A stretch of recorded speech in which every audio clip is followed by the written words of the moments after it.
BNP জামাতের মধ্যে চলছে সম্পর্কের টানাপোড়েন।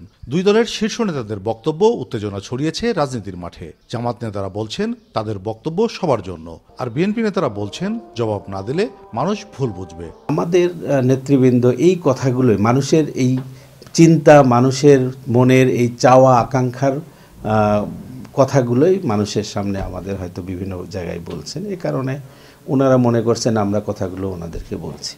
আসলে ওনাদের উদ্দেশ্যে কথাগুলো নয়, এটা যে একটা জায়গা থেকে আমরা আসছি সেই জায়গায় আবার দেশটাকে আমরা নিয়ে যেতে চাই না। জামাত বিগত আন্দোলনে বিএনপির সাথে ছিল এবং 5ই আগস্টের পূর্ব পর্যন্ত ছিল।